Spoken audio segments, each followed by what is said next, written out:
We've been very pleased with the kind attendance at the public lectures, and pleased also to have speakers at our symposium.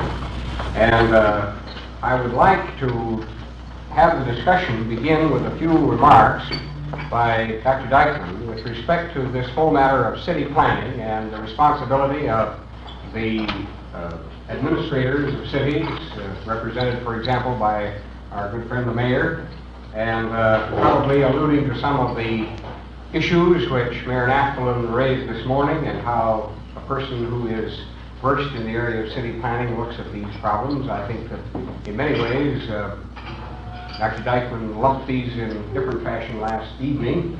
And then if there is a little bit of discussion that gets going here between Mayor Naftalin and Dr. Dyckman, that would be fine. And then I would like to have the rest of you get in on this, because this is really symposium. The original meaning of the word is to drink together, and at the same time to share ideas. And we have been eating and drinking, and now let's share the ideas. Dr. Dyckman, this is very informal. Say what you wish, and we'll open it up for discussion. Well, I can stand, really, unless it makes it easier for the rest of you. You have a good voice to stick this, and you know the second. What Dr. Anderson has told me is that I have 5 minutes, which is, I think, just about right at this time, especially since it prevents me from launching in any extended treatment of any of the subjects that we had touched upon last night or that Mayor Naftalin picked up this morning. It permits me to be impressionistic, and let me strictly do that. First, I've been trying very hard for a little over 2 days to digest the impressions of Minneapolis, St. Paul area, and particularly I've been trying to write or to revise, to set right my own ideas about the preconceptions I brought with me on this trip. I'll now go back to Berkeley and around the country and have another speech, something about the last time I saw Minneapolis. I'm sure standing just that. But I'm impressed with 2 or 3 things when I've got that I would modify in my speech last night to fit the special circumstances of Minneapolis, St. Paul. You will remember, those of you who heard it, that I was concerned about the human condition in the cities last night. I was arguing that there were very many market forces, which I think are generally efficiency system forces, and there are many technical and other engineering reasons for concentrations in the cities. And then I was arguing that these pose certain human problems of privacy, problems of adequate representation, and so on. But when I looked at the actual manner in which planning goes on in the Minneapolis-St. Paul area, when I look at the ways in which development goes on, and when I look at the character of the community here, I would make a little different pitch. And I thought about this morning a little bit. Let me be specific. Remember, I suggested that in many of the cities, the planners are very close to power.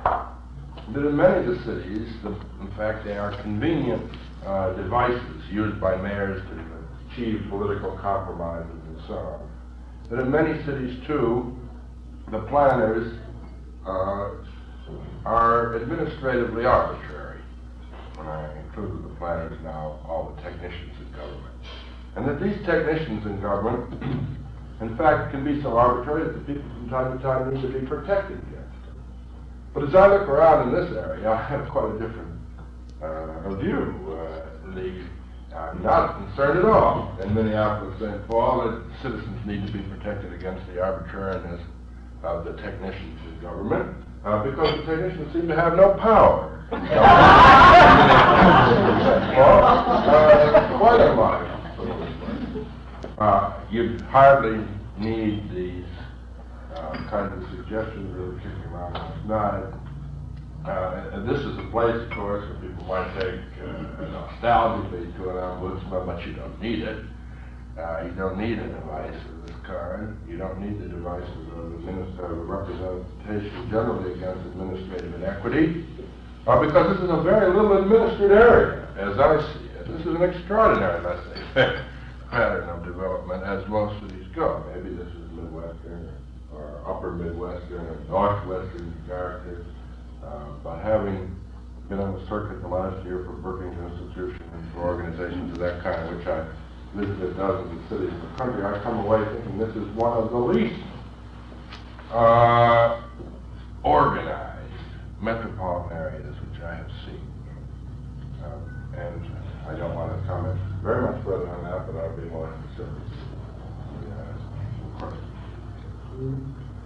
In this connection, too, I think that this area shows, at least superficially, very little sign of the kind of organizational presence which one finds in other cities around the country. This is surprising because of the folklore of the area that I was boned up on before I came here. The folklore of the area is full of allusion to the great baronial or feudal empires of the Minneapolis and Augsburg, and the great families and so on. But when you go about this thing, you have none of the heraldry of organizations, none of the symbolism of organizations, and none of the immediate presence of organizations showing. And certainly no organizing seems to have been done by these people, either of the kind of big civic group, which in other cities usually moves in and muscles up and brings about spectacular development. Nothing like, I'm not just referring to the kind of muscle the Rockefellers and Chase Manhattan can muscle for a downtown development project, but I'm talking about the kinds of things which exist in dozens of other cities across the country. Development corporations, development arms, and so on, formed really with the over cocktails in some athletic club downtown, which subsequently leave their imprint on the city and so on. You may have been spared some things by this. I submit you probably have been, but you also have been denied some of the gloss of city growth in our time, some of the more visible achievements of the other cities around the country, which you can find in this way. Thirdly, and not unrelated to this, there is an extraordinary lack, it seems to me, too, here of institutional presence. You know, in Tulsa, Oklahoma, a small fundamentalist Bible college will make more institutional presence felt downtown than the University of Minnesota in Minneapolis and St. Paul. If you go about the country, people are very keen, these institutions, to make you know and see that there's an institutional staff of some kind on the city, and the institutions are all involved with the city. But you can come into this area and almost not know, from the overt signs, that the University of Minnesota, for example, is an important presence in the area. Now, these are just superficial variances, and I promise you they're only the superficial ones. I'm not going to say that these impressions of Minneapolis and St. Paul have in any sense led me to revise my notions about the urban crises in America or the great urban takeoff. But I would remind you again of what I said last night, that there is, in all of your development, a special feature, it seems to me. This is an upper Midwest area, and Minneapolis, St. Paul, has had such a quiet hinterland, in a way such a vanishing, that maybe it has lulled you into being more complacent about urban development generally. In many ways, perhaps has allowed you to be more serenely isolationist about this general area of problems than some of the other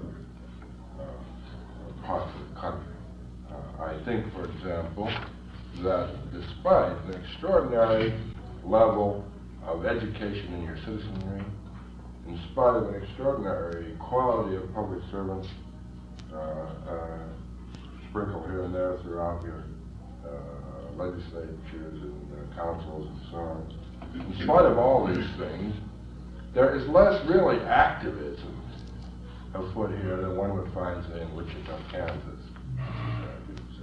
in my impression. Now, this is very superficial and could be very wrong kind of impression, but I, do what all the visitors do when they go into town.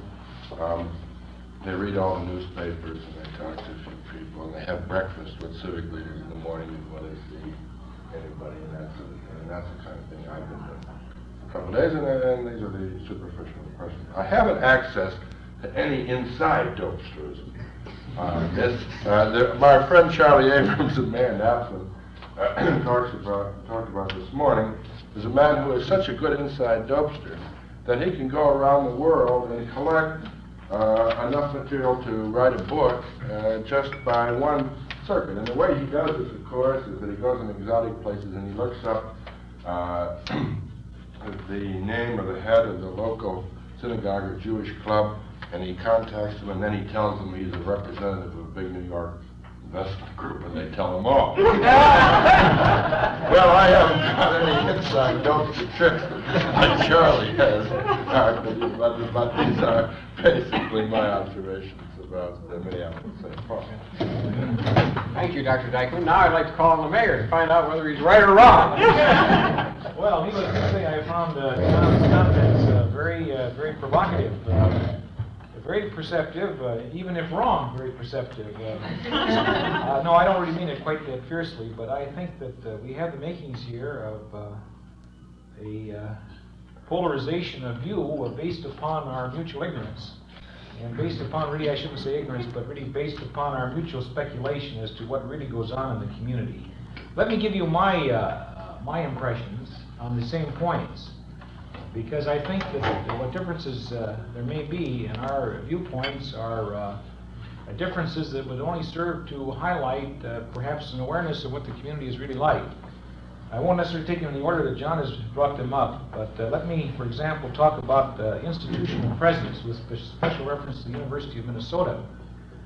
I was not aware that a visitor coming here would have the reaction that John has had, although I think that's a perfectly valid reaction.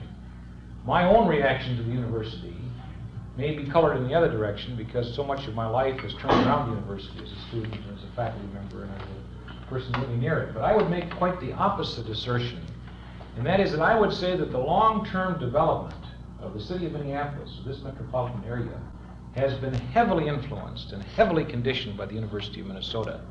Now, the awareness of the university as an institution may be something different from its effect upon the area, but I would say that we could make a very strong and persuasive case for having an unusually well-developed in cultural and educational terms metropolitan area, largely because we're one of the few metropolitan areas in the country in which the primary land grant, state-supported public institution is located right in the midst of our population center.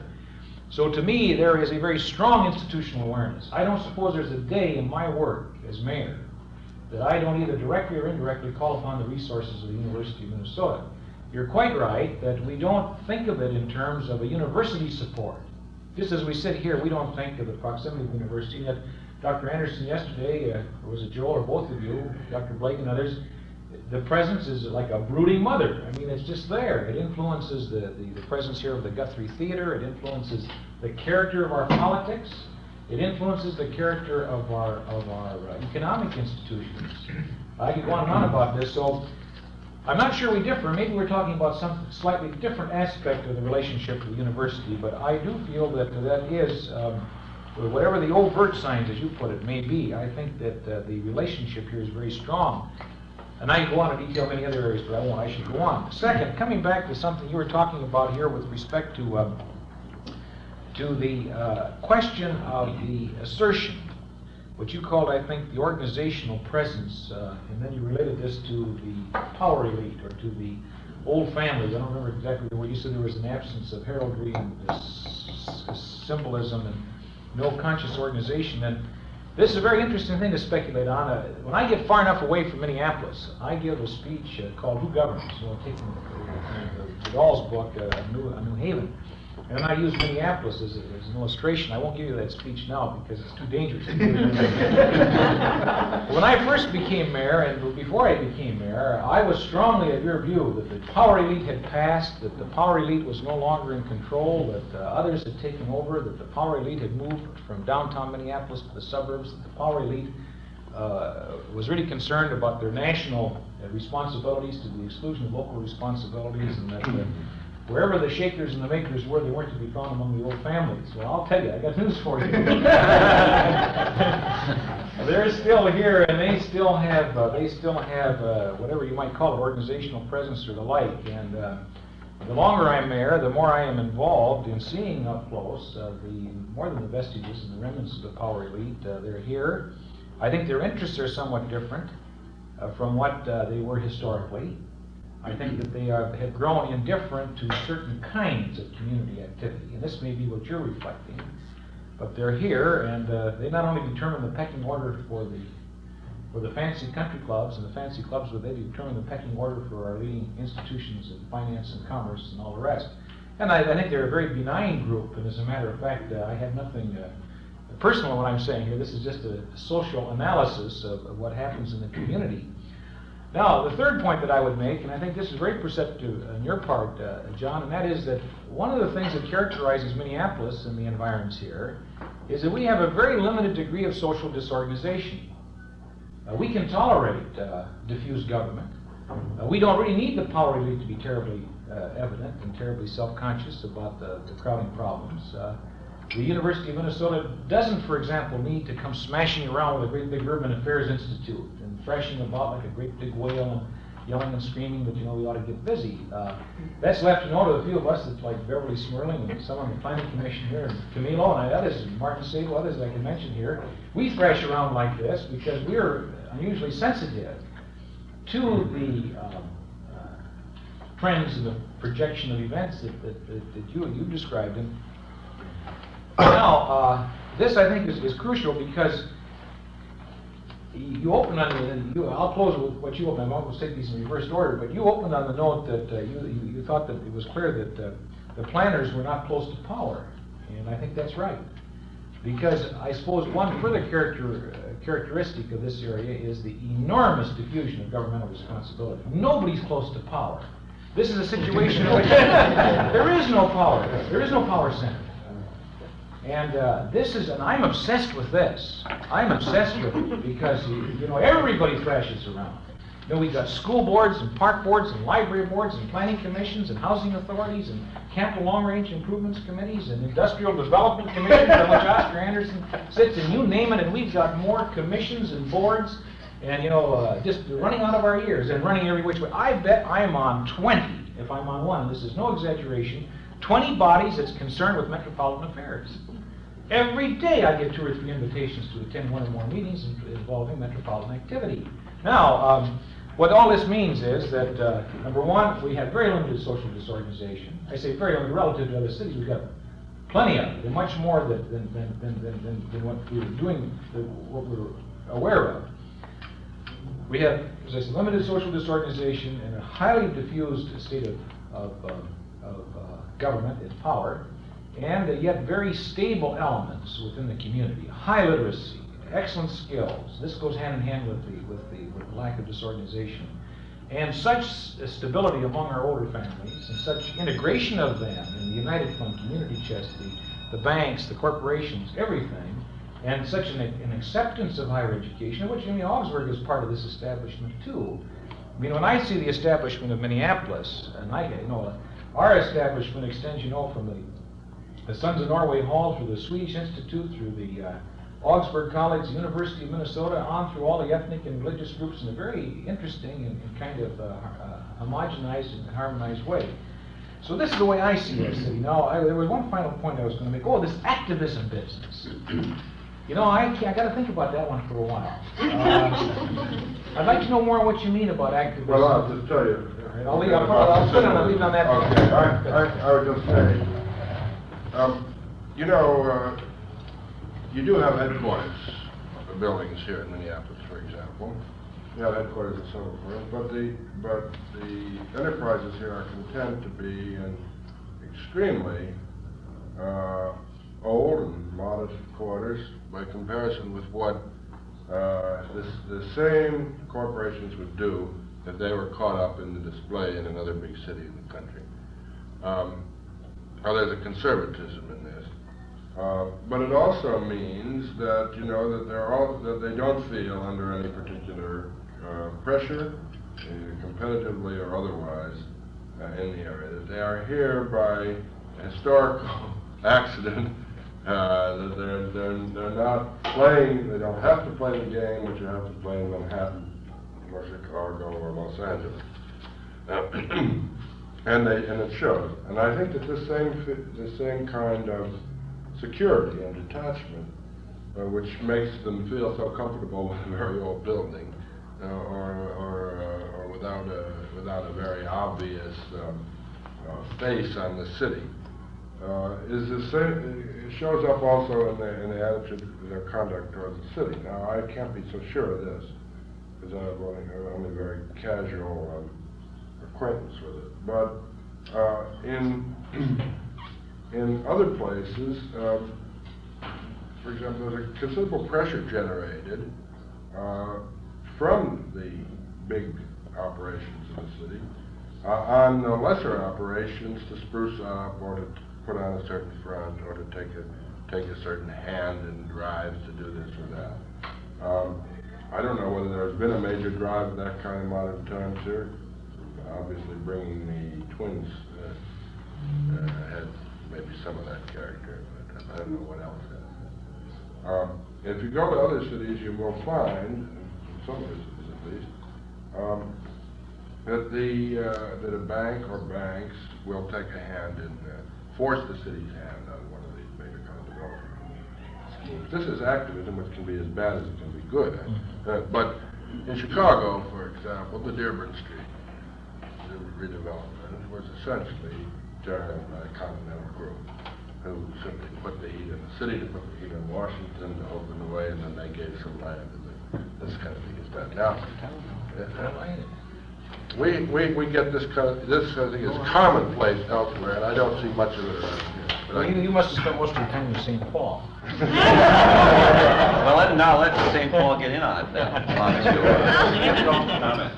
I found John's comments very interesting too, and I think I stand with largely with the mayor on speaking for the Twin Cities and St. Paul. The evidence of the power elite or the power structure may be a very good reason for this. But at the same time, it may not. Art may be 100% right that they are there, and they are just as influential. First, I would say that I personally have had an opportunity to compare a city where the power elite really screams its presence, and that's Pittsburgh. With the Twin Cities situation. And one of the things that you do notice, for example, is something I think that Art was touching on when he said that the power elite stretches from the Sons of Norway Hall and so on. And that is, there is much more involvement along with the people from the first families and the economically affluent of the whole large professional, for example, and junior executive and neighborhood person involved in the same organizations. For example, the United Fund committees in St. Paul represent a much broader spectrum of people than the United Fund committees in Pittsburgh. You don't hold as there's not as tight a rein on this kind of thing. As far as in St. Paul, at least, the economic business leadership have organized and have taken the lead in, for example, our downtown project, which is rebuilding the entire center of St. Paul. And I would venture to say, John, maybe it doesn't show, or maybe you didn't look in the right places, but if you add together the renewal programs of St. Paul and Minneapolis and compare them with any other area of similar size in the country, we are probably 1, 2, or 3 as far as actual impact and also as far as expenditure. For example, around the state capitol since 1945, 300 acres have been cleared by public action in St. Paul. What's been built there isn't necessarily anything we write home about. But Public this buildings is are all right. What? Public Public buildings are not too bad. Art, as Commissioner of Administration, is responsible for that. We might argue about that too. State of Minnesota. But I think that the effect of this kind of leadership you see other places may be hidden for good reason, which is political reason here. That is, if business leadership, for example, trumpets its responsibility for a particular achievement and puts its arm around the current mayor of the city or the city council, it is likely to kill them, because in both of our cities, in nonpartisan municipal elections, we have partisan politics played, and the balance is very close to 50-50. That is, in St. Paul, we've had a Republican mayor and a Democratic mayor, or EFL mayor, one after the other for years now. Our city council and our commission in St. Paul is 3 of one party and 4 of the other. But we have probably, the Housing Authority in St. Paul, for example, has probably had 15 relatively important issues for the City Commission in St. Paul in the last 3 years. Every one of them has been passed unanimously. Most of them have all 7 city commissioners as sponsors of the legislation. This isn't done without somebody being interested in these programs.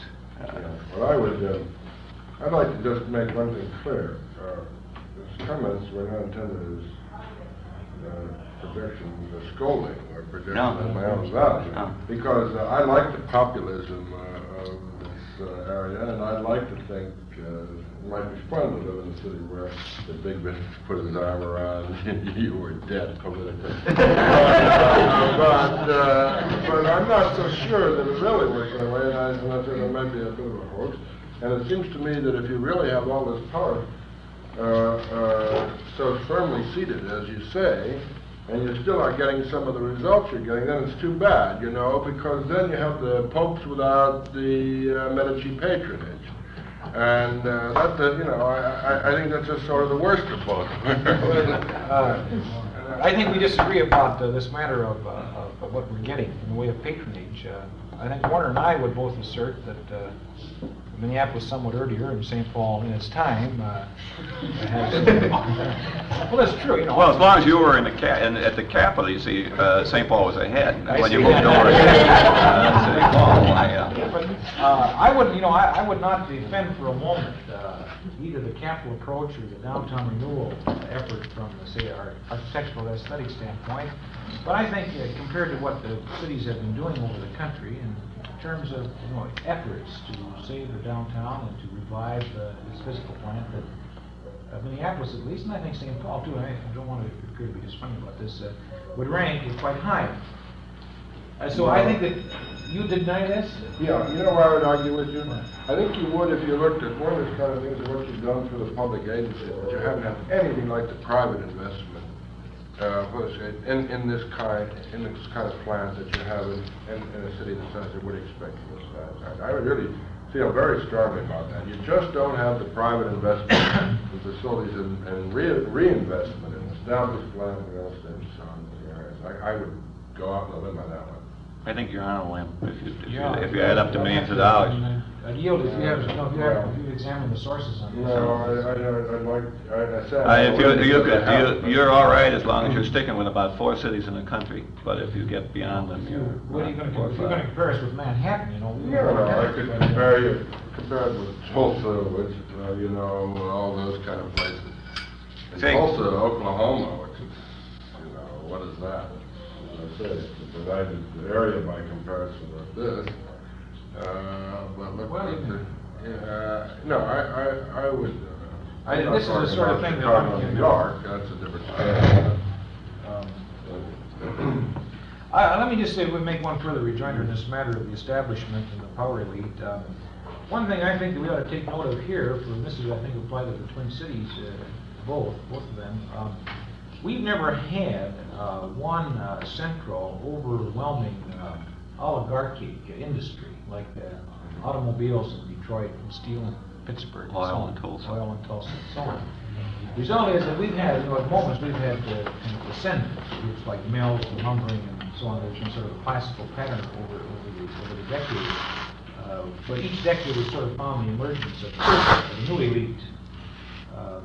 And so you'll find, if you examined manufacturing, transportation, banking, insurance, we are rather leveled as among these different peaks of power influence. And I think this is one reason why you don't tend to find a thrust on the part of an Allegheny Club. What is that what they call it? Allegheny Conference. The Allegheny Conference in Pittsburgh, where 8 or 10. Club. The Duquesne Club, that's right. And you find these clubs here and there. Ours tends to be a kind of a level society, and that is to say that the power elite is a diffuse thing, and I suppose what I would say is that on the whole, this reflects a kind of the populism we talk about too. Yeah. And all of this goes, it all kind of works together. You get diffusion in government, you get the distrust of government, you get diffusion in industry, low level of social disorganization, and it may very well be that we don't have the thrust in the direction of a great explosion of private development. And I suppose that, on your side of this, one would say with all of what we have here, we should be much, much further along with the development of electronics. To be sure, we have a lot of it here, and Honeywell. Yes, and you have more here than you advertise as having. This is, to me, very interesting. This is the main point that comes home to me, is the fact that we don't advertise. But if you see, also, we have decentralized to some extent. For instance, you didn't see the Minnesota Mining headquarters building, which happens not to be in downtown St. Paul or Minneapolis. And this is the sort of thing. Oh, well, that's why, but why isn't it? That's exactly my point, you see. Do they care so little about being associated with them? No, you see, in New York, when I did it, if Manhattan built more office space, we're saying it's 45 to 60 than all the rest of the downtowns in the country together. And what was it for? It was all for show purpose, which is display. Why do the guys want to be there? They want to have a Manhattan address. Well, nobody apparently wants so badly to have a Minneapolis or St. Paul address. That's all I'm saying there. Well, they take it anyway, they appropriate it, they use it dishonestly, they work in a plant in the suburb and they call it St. Paul. Why does Minnesota Mining, for example, need anybody's address? This is something else again. Yeah, but I don't know why they need it, but if they're going to play an international game, they want a New York office. It's just, no, but the reason for locating in Manhattan is quite different today. The reason why these big commercial firms are all in Manhattan is for the face-to-face contacts that it makes possible. I don't believe that. I used to work at the city planning department. I tried to figure out what the consultant of the city. When I tried to figure out what the face-to-face department contacts were, and one time I think that there are a few face-to-face contacts that are really important. When every once in a while you have to persuade somebody of something and you don't really trust any go-betweens or the telephone or something. But outside of those situations where you've got to persuade somebody to sign an advertising contract and something you might get away in a moment. Except for that kind of situation, most of the business which went to those offices could have been handled by mail or by phone. That's a very small. Oh, but you're so literal. It's the poetic side of this. Of course, you may have 360, you may have 320 urban working days there are in downtown Manhattan, and you only use 3 of them for lunch with others. And the other 317 days you could have stood in bed. Yeah. But it's just the poetry of it, just to know that at the end of that telephone are these 8 million people, any one of whom you can have lunch with in 5 minutes. But there are only 8 you ever want to. I know. Well, we see them all in Long Island or Connecticut. No, I can't. I think it's more important than that. But I don't want to argue that you're not going to have the advertising cachet in Manhattan anyway. But I said, did anybody coming superficial? I put myself in a superficial position for the moment, not as a political analyst or anything like that. So suppose I was a yokel coming here again, or I can be a yokel. the city as well as the country. And came here, these are the kinds of impressions I would have. And that's what I was trying to prod you with. If I came on without looking at the statistics, before I came, I got out the books, I looked through the census tract statistics, I looked at all the high school graduates by census tract in Minneapolis and St. Paul. That's the kind of work I do primarily, it's very pedestrian, but it's probably more reliable. But if I was a visitor, I would have these other impressions that I gave you today. I would have the impressions that there was less activity here than many cities of its size in the country. That there was, that the face of some of the great old name headquarters here are remarkably unlifted, showing all the signs of age. That there's been relatively little conspicuous investment in the downtowns of the cities. That there is, these are superficial things. I don't want to go over the same argument back and forth, but it's kind of interesting, and I insist on having one more little crack at this. I want to ask somebody else if they'd like to say anything. Go ahead. I'll try to make this very brief, that I can see that we probably are not consuming very conspicuously. I think, for example, Honeywell, with all of its enormous activity, we can't really identify very much in the way of a 44 building with Honeywell. Sure. So that you can see it on the plane, by the time you pass over Detroit, you'd see Honeywell, or General Mills, or Minnesota Mining, or something like this. And I suppose that in a way, and so from this point of view, we just say you're very perceptive, and that's fine. And that's that's the kind of impression you get, on about the first hour of being in town. But at a deeper level, you tell me where else you can go in a city our size and find a Major League Baseball team, a Major League Football team, the Guthrie Theater, one of the world's great symphonies, one of the world's great universities, and a whole cluster of smaller colleges where you can find as active a cultural life. I told a local TV station yesterday, this is the main asset. That it has all the things you just enumerated. It has an active cultural life. And not only an active cultural life, but an enormously diversified economic life. For its size, the kinds of traffic that we get here, in commercial terms, industrial terms, the distribution, I'm thinking at the deeper levels of social and economic interaction. I think we come off as a very active community. Now I don't know what you say active, but this is what triggers me. Active, but now but I'd like to know the structure of the organization that produced the Guthrie, produced the University of Minnesota. That's the answer. Yeah, you look at the Guthrie Theater. board, University you Theater. want to see where Pardon. they're not old families, they are close to it.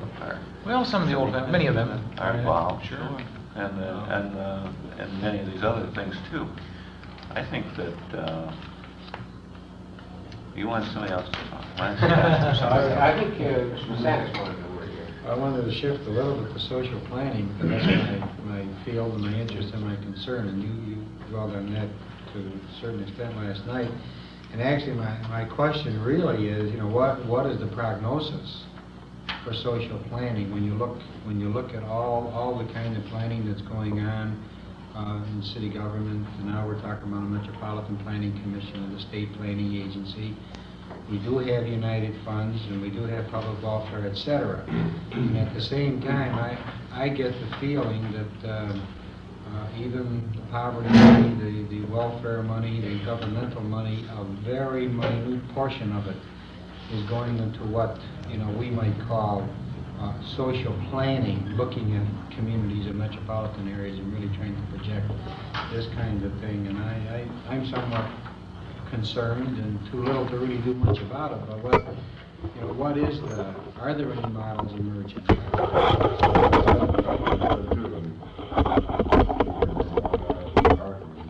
March AIP journal. It strikes me that what we really have got to have is a great upsurge in social planning for really about three simple reasons. One, you can't have all this great society talk, however you couch it and whatever partisanship you put on it, without realizing that what you're really talking about is the fact that in the United States we have had a system, an economic system and a social system which has achieved great productive gains and great efficiency and had many casualties. That's the first thing. And when we're talking about the hardcore 20% on the left behind the said last night. Second thing, you can't help but see if you look at the United States, is that whenever we have tried public programs of intervention in the past, we've created almost as much debris and incidental casualty socially as we've done good. And Renewal is an outstanding example. You know, we've done as much incidental damage which we didn't realize we would do when we started those programs, because we intervened without adequate knowledge about the social consequences of these actions. And thirdly, it's becoming increasingly apparent that you can have all the programs of the world, as I said last night, and you'll never have a real effectiveness until you can state some social goals very clearly. In that sense, you can have plenty of cost efficiency measures program by program and have no cost effectiveness of the programs all taken together. And I'd say that again. And I think on all these accounts you're going to have a great upsurge in social planning, whatever they call it, because now the only issues to plan with are social in that sense. They're social in the sense that they involve social values behind, and that's why you have the social effectiveness measures, and they're social planning in the sense that people who are socially sensitive have to do it. Do you see at any point in the near future that city planning commissions, for instance, and you know, what we refer to as welfare councils or this kind of thing, may be merged in some structure? Well, they're getting merged in the educational level increasingly. Ron? I'd like to forward this to Mr. Dyckman. What would be the future of a community organization as a specialization within social work? And also, secondly, I'd like to have you comment just briefly on the Sololinsky approach to community organization and human organization. Now, if we were taking the reverse order, we wouldn't have time.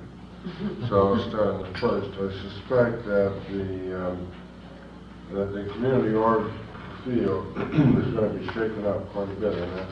And I'm convinced that a traditional community organization was in a way, how do you bring the settlement house people into contact with the other people?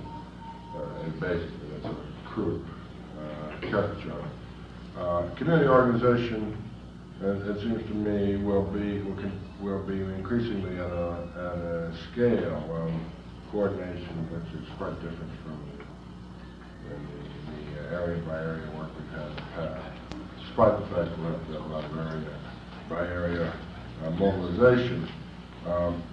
The second point I'd make on the Alinsky thing is I think that what Alinsky has done is he's just been poking away at the soft underbelly of social work and public sponsorship in America. And he's been doing this for a long time now, and he's been doing it first of all by saying that the top-down organization, which was always going to be run by the City Hall or by some national organizational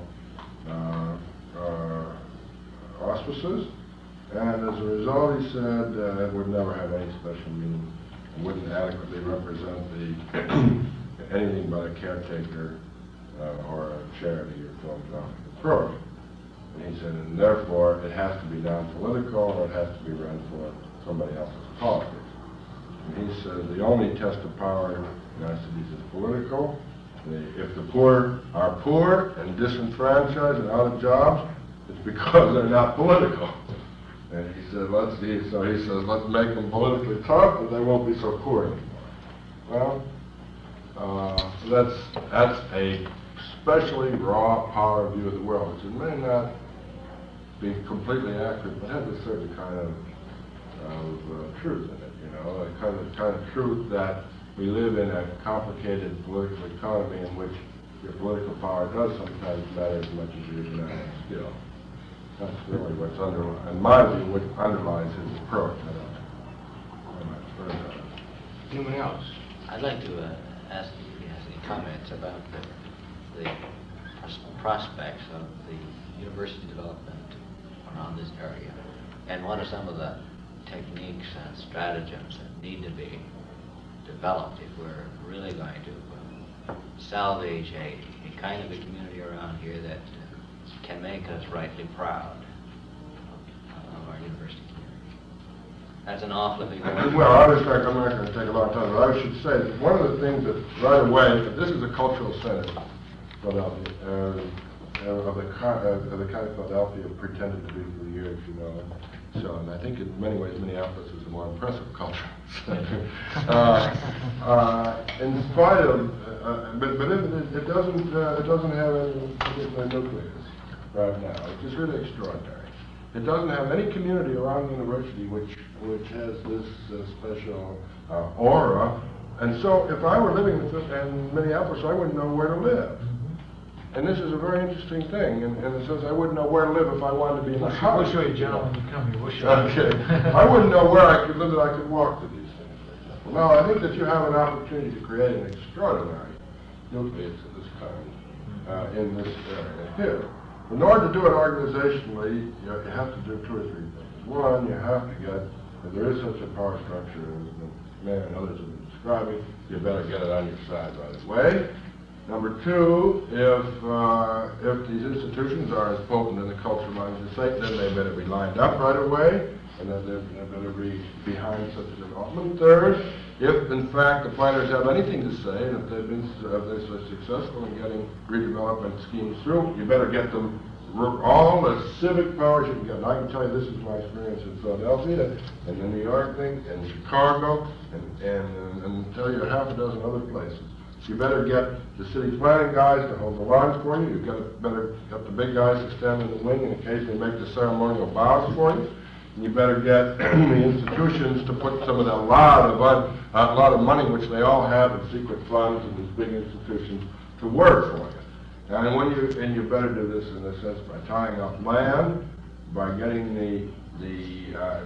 by getting an institutional development district created by the planners, by getting the planners, therefore, to at least to oppose and delay plans which otherwise would upset the development schemes, which would otherwise upset the apple cart.